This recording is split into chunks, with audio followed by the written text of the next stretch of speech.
Vous venez d'annoncer publiquement au conseil communal de Coppet que des retards sont à attendre pour la construction de la patinoire. Qu'est-ce qui se passe techniquement ? Alors donc, c'est pas seulement la patinoire, c'est la piscine et la patinoire. Et ce qui se passe, c'est qu'il y a eu, une demande d'autorisation de construire, il y a eu des oppositions qui ont été levées, des personnes, des riverains notamment, ont fait recours auprès du tribunal cantonal. Et là, nous avons reçu le jugement du tribunal cantonal qui nous dit clairement que notre projet n'est pas du tout remis en question, c'est un projet d'intérêt public, que dans sa conception, dans sa finalité, il est tout à fait en ordre, mais que pour pouvoir nous donner l'autorisation, il faudrait qu'on ait une étude acoustique complète du site, puisqu'il y a des terrains de sport, il y a une école, il y a un parking, et cette étude ne nous était pas demandée lors de la demande d'autorisation. Ce n'était pas nécessaire au départ. Alors si je crois bien comprendre, il y a 3 familles de riverains qui habitent sur le territoire de Communy qui se plaignent donc des nuisances sonores potentielles de ce nouveau complexe sportif, ce qui est sur le territoire de Coppet. Vous avez bien résumé. Dans la séance du conseil communal de lundi soir, le syndic de Coppet, Gérard Produit, a confessé avoir entrepris des démarches personnelles pour améliorer la situation avec les riverains, les plaignants. Ces démarches n'ont pas été validées par l'ARSCO. Le syndic de Coppet, il est syndic de la commune territoriale. Le rôle d'un syndic, quand il y a des oppositions, c'est d'essayer de trouver des compromis et de faire rencontrer les maîtres d'ouvrage et les opposants pour qu'ils puissent négocier et arriver à quelque chose qui convienne à tout le monde. ARSCO a présenté le projet aux riverains dans un premier temps. On était ouvert à une discussion avant la première mise à l'enquête, mais une fois qu'il y a eu la mise à l'enquête et les oppositions, ce que nous demandent les opposants est trop important pour qu'on veuille entrer en matière. Pour nous, on a 18 000 personnes de la Terre Sainte derrière nous et on n'a pas envie de faire des concessions qui vont péjorer le projet de piscine ou de patinoire pour les 50 prochaines années. Donc on préfère mettre un petit peu plus de temps, mais avoir un beau projet où on ne nous dit pas dans 20 ans, mais mon Dieu, ils ont pensé à quoi quand ils ont fait ça ?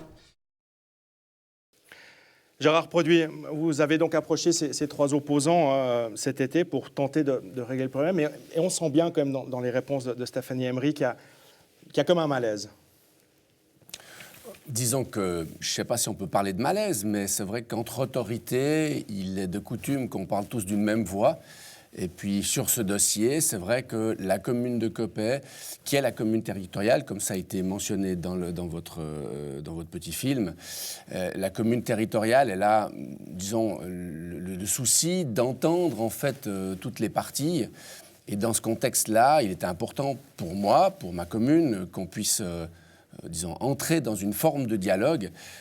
Et on n'est pas d'accord avec ARSCO parce que finalement, ARSCO dit, mais nous, on a une vision qui est peut-être plus intéressante pour le citoyen dans l'ensemble de la Terre Sainte, puisque en fait, ils disent, nous, on veut se garder toutes les possibilités. Or, moi, je prétends que si on veut que les dossiers avancent rapidement, il est opportun de temps en temps de trouver des compromis.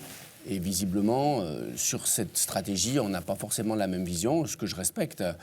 Alors oui, il y a un petit malaise parce que, justement, comme je l'ai dit tout à l'heure, normalement, les autorités parlent d'une voix commune. Et là, on peut ne pas être d'accord. Et en l'occurrence, je ne suis pas d'accord avec la position d'ARSCO. C'était donc votre initiative personnelle que d'aller à la rencontre de ces opposants ? Tout à fait.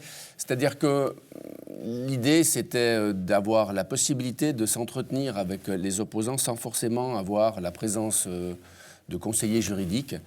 En général, quand il y a un dossier où des oppositions sont manifestées, qu'est-ce qu'on fait ? Qu'est-ce qui se passe dans toutes les communes ?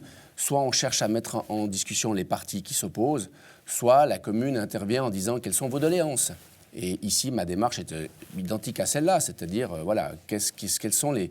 Même si le recours, puisque le recours qui a été instruit par des hommes de droit, tire sur un nombre très impressionnant de sujets. Et en l'occurrence, il fallait, à mon sens, disons, trouver l'axe principal d'opposition. Et c'est la nuisance sonore, ce qui a été dit. Et puis finalement, nous avons estimé, la commune de Coppet, que les doléances pouvaient être entendues, en tout cas qu'il y avait lieu à discussion, qu'il y avait matière à discussion. Et c'est vrai que je déplore que finalement le maître d'ouvrage dise nous faisons confiance aux tribunaux. Et je ne suis pas sûr que c'était la bonne stratégie. Et donc, nous n'entrons pas en discussion. Ça veut dire que vous ne partagez pas l'optimisme, justement, de l'ARSCO, qui pense que, vu l'intérêt public général de ce projet, eh bien, la justice donnera à terme raison et donc lèvera ses oppositions. Eux, ils sont assez optimistes par rapport à ça. Oui, alors, je souhaite qu'ils aient raison. Je souhaite parce que finalement, que ce soit, je pense, les autorités, c'est évident, mais aussi la population, tout le monde souhaite que ce projet puisse rapidement voir le jour. Et personnellement, mon action a été dans ce sens-là. J'ai quelques inquiétudes sur la possibilité qu'on puisse construire sans entrer en discussion avec ceux qui sont voisins de cette infrastructure, qui ont la possibilité, on est en démocratie, disons, d'user de certains leviers qui pourraient effectivement, au contraire de ce qui est dit, retarder le dossier. Et ma crainte, elle est plutôt de l'ordre de si les communes ont toutes plébiscité le projet, le temps passe.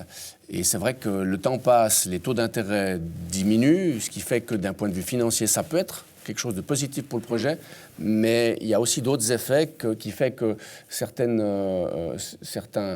matériaux pourraient renchérir. Et si on devait aujourd'hui repasser ce projet devant le vote des différentes communes, c'est pas certain. À mon sens, c'est pas certain qu'il soit de nouveau plébiscité par toutes les communes. Donc il y a quelques risques et j'aimerais anticiper ceci. Vu le malaise généré, est-ce que vous regrettez finalement cette démarche personnelle ? Absolument pas. Je pense que c'est de mon devoir, comme ça a été d'ailleurs reconnu, d'entrer en discussion ou en tout cas de chercher des solutions.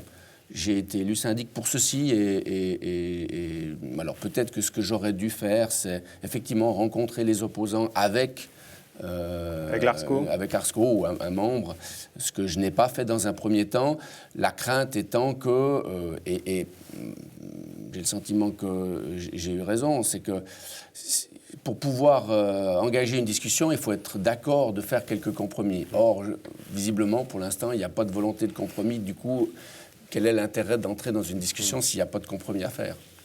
Merci beaucoup, Gérard Produit, d'avoir répondu à notre invitation et d'avoir répondu sincèrement à ces questions qui posent effectivement pour l'instant problème dans ce projet de piscine patinoire en Terre Sainte.